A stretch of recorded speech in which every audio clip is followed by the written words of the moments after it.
El 20 de julio de 1969, el hombre pisó la Luna. 3 días de vuelo, un segundo de retraso en la comunicación.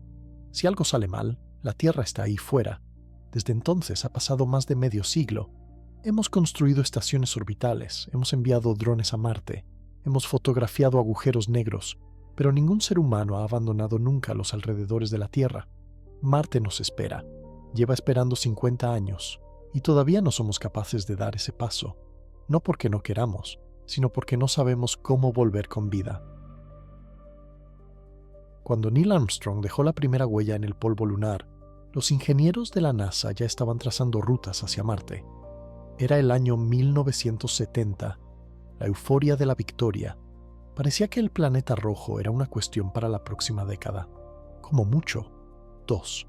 Wernher von Braun, arquitecto del programa lunar, presentó al Congreso un plan detallado: motores nucleares, astillero orbital, flota de naves, primer alunizaje, 1982, dentro de 12 años. Esto no sucedió. Tampoco ocurrió en los años 90, cuando el presidente Bush padre anunció la iniciativa de investigación espacial. El coste de la propuesta ascendía a $450 millones. El Congreso la rechazó. No sucedió en la década de 2000, cuando Bush hijo prometió llevar a los estadounidenses de vuelta a la Luna y luego enviarlos a Marte. El programa Constelación murió antes de nacer.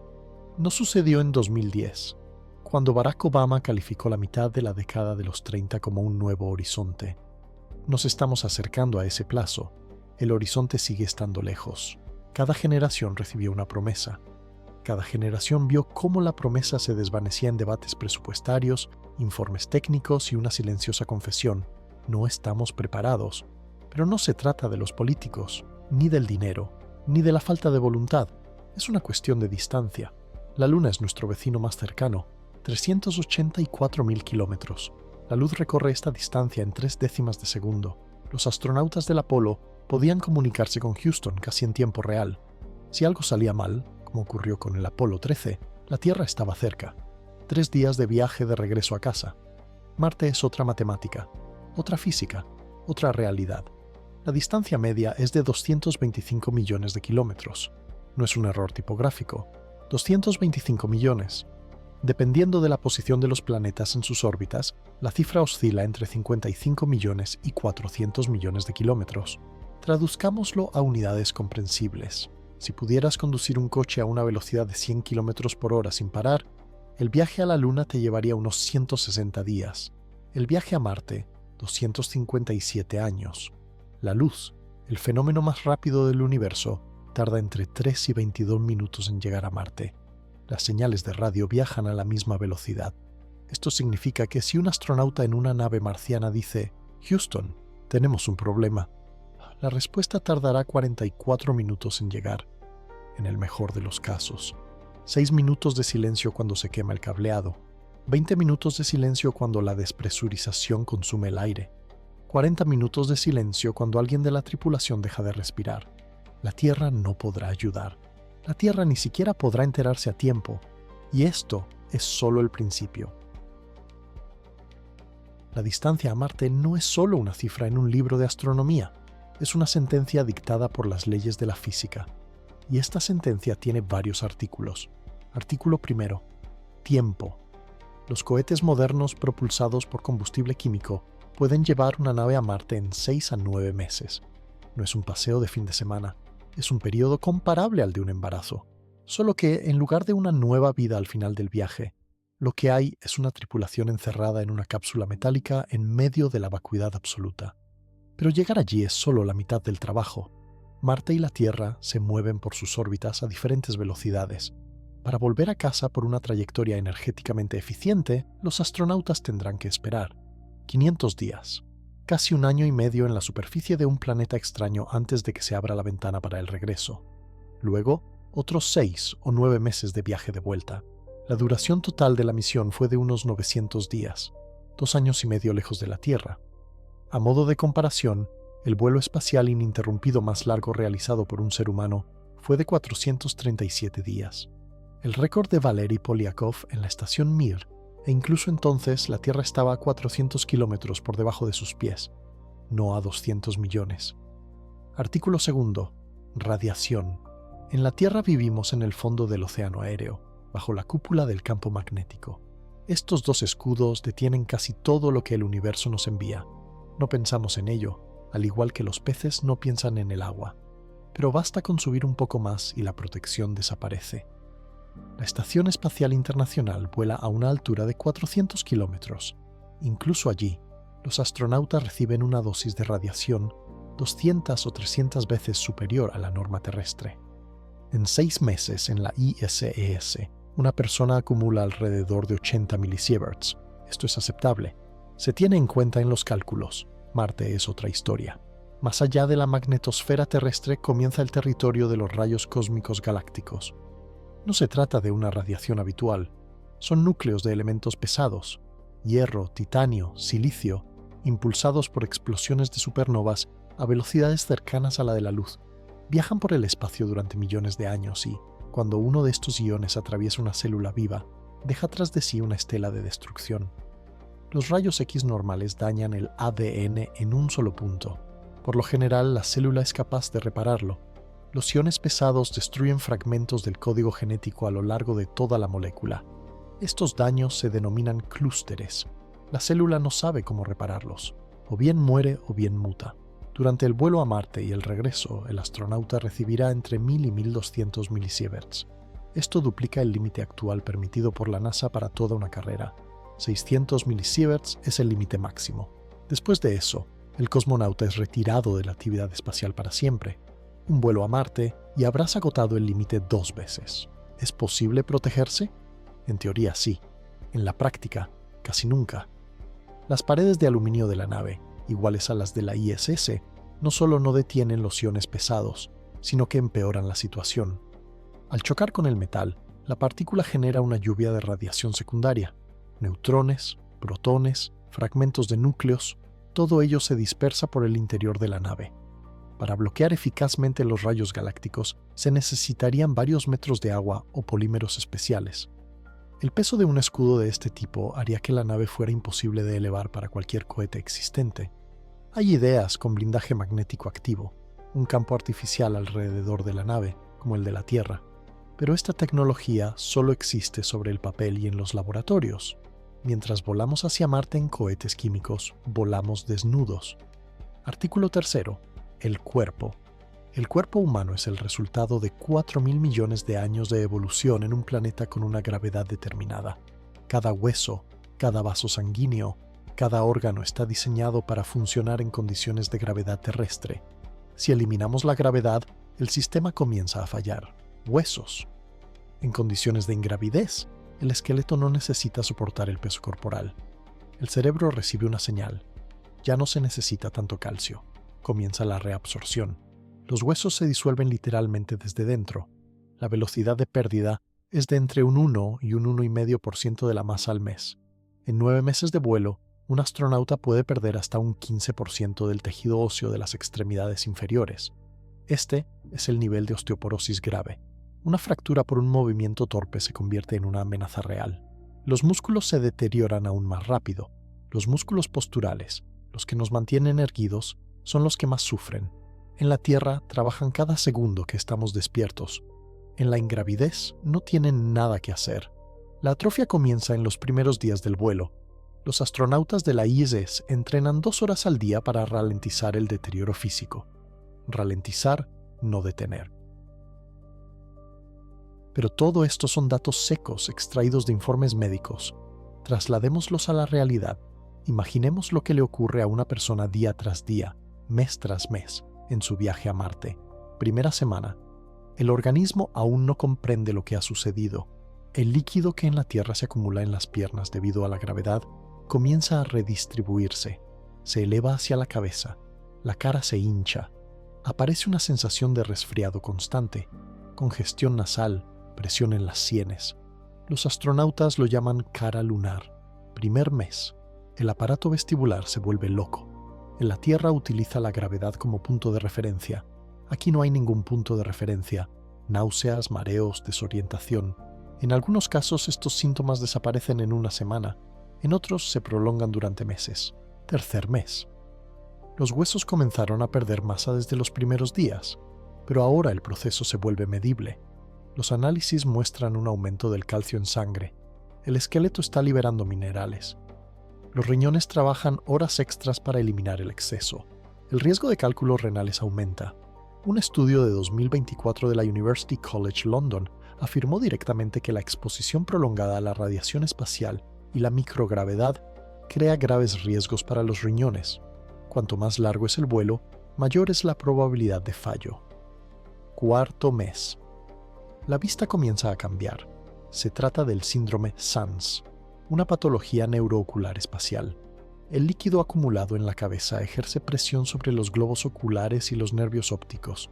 El ojo cambia literalmente de forma, volviéndose más plano. La vista se desplaza hacia la hipermetropía. El 70% de los astronautas que han pasado más de 6 meses en la ISS presentan signos de este síndrome. En algunos casos, los cambios son irreversibles. Piénsalo bien, todavía no has llegado a Marte. Y tus ojos ya no son los mismos con los que partiste. Quinto mes. El corazón, que ya no necesita bombear sangre contra la gravedad, comienza a volverse perezoso. Cambia de forma, se vuelve más esférico. El ritmo se desajusta, el volumen de sangre bombeada disminuye. Cuando el astronauta finalmente pise la superficie de Marte, con su gravedad del 38% de la terrestre, es posible que el corazón no pueda soportar ni siquiera esa carga. Este estado se denomina inestabilidad ortostática. En pocas palabras, no se puede permanecer de pie. La sangre se aleja del cerebro, la vista se oscurece y las piernas se debilitan. Es posible que los primeros seres humanos que lleguen a Marte no puedan dar ni un paso tras el aterrizaje. Sexto mes. La nave se acerca a su destino, pero dentro de ella ya no viajan las mismas personas que partieron de la Tierra. Sus esqueletos se han debilitado, sus músculos se han atrofiado, su visión ha cambiado. Sus corazones funcionan a un ritmo más lento. Ahora añádele algo que no había en la ISS, la radiación del espacio profundo. Cada día de vuelo, los iones pesados atraviesan el cuerpo del astronauta. Cada uno deja una cicatriz microscópica en el ADN. El organismo repara la mayoría de estos daños como puede. Algunos permanecen, se acumulan, esperan su momento.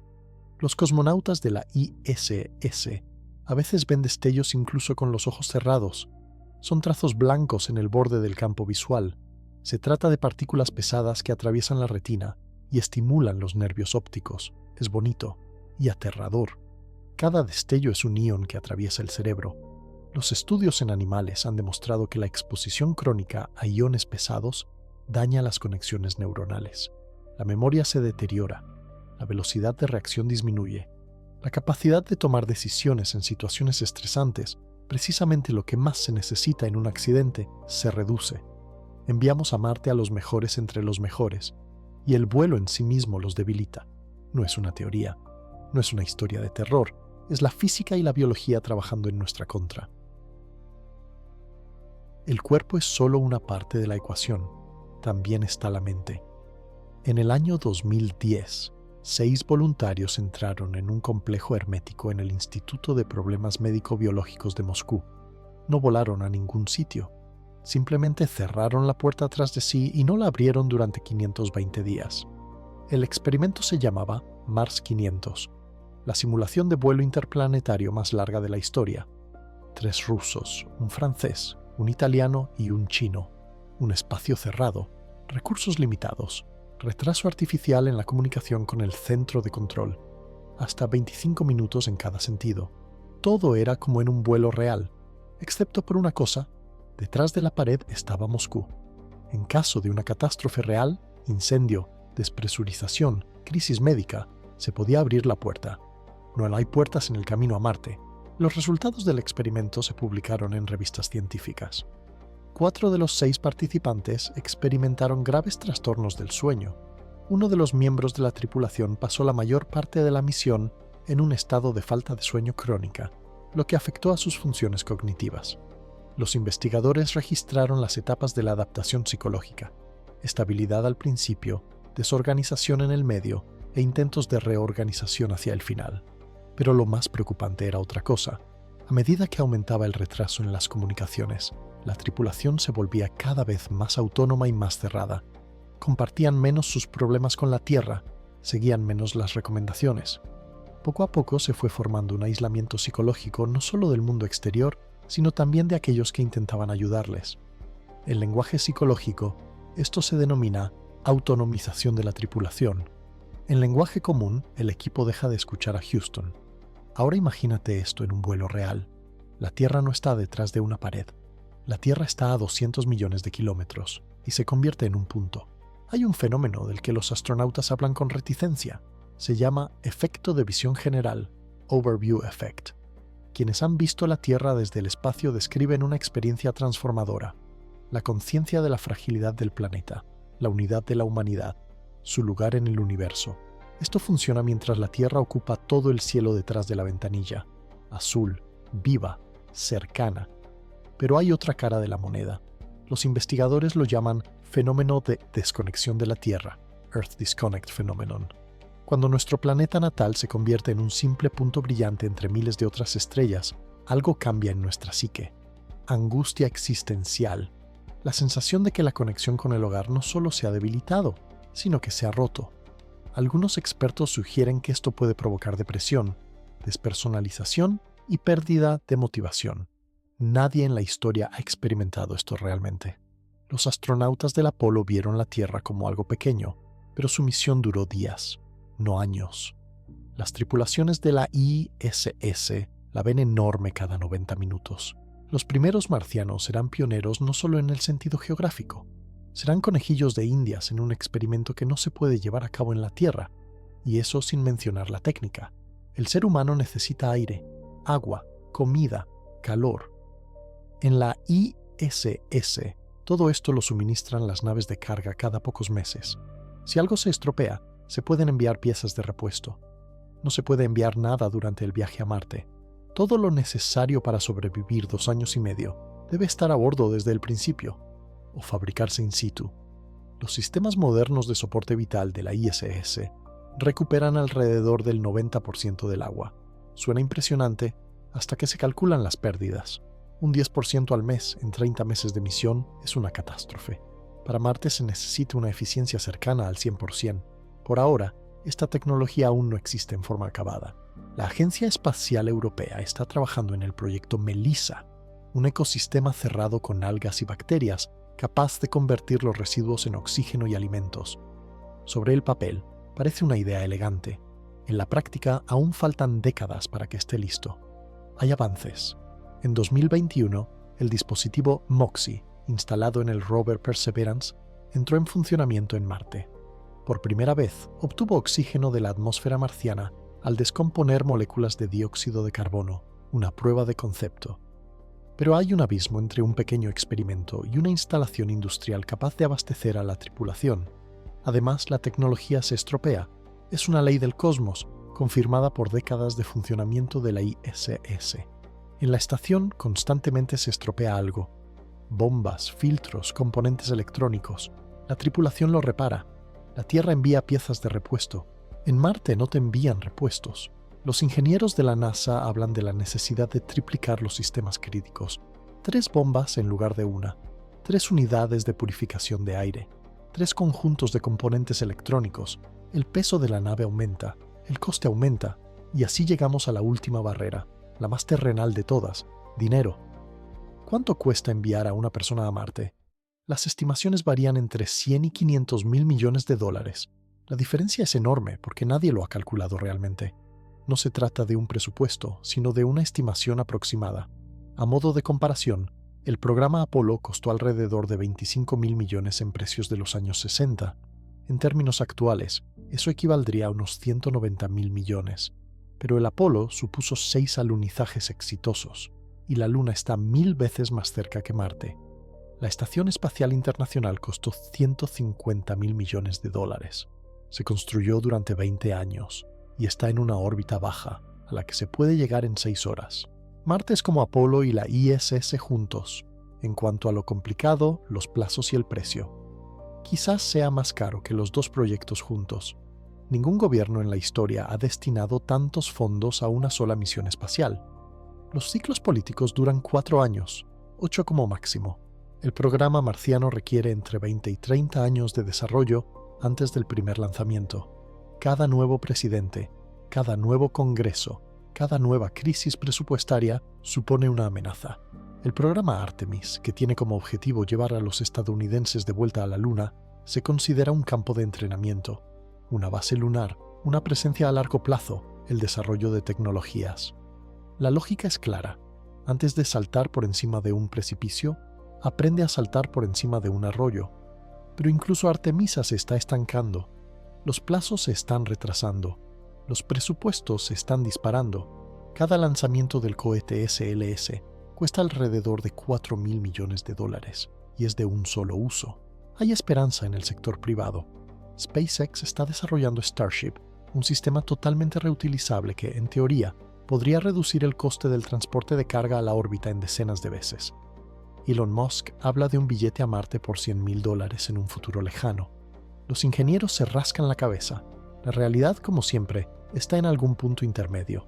Pero incluso si Starship funciona, incluso si el coste del lanzamiento disminuye, siguen existiendo la radiación, la degradación del cuerpo, la psicología del espacio cerrado y los sistemas autónomos de soporte vital. Ninguno de estos problemas puede resolverse con un cohete más barato.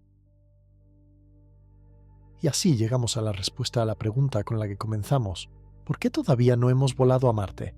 No porque los políticos sean cobardes, no porque los científicos sean perezosos, no porque la humanidad haya perdido interés por las estrellas, porque Marte no es la Luna.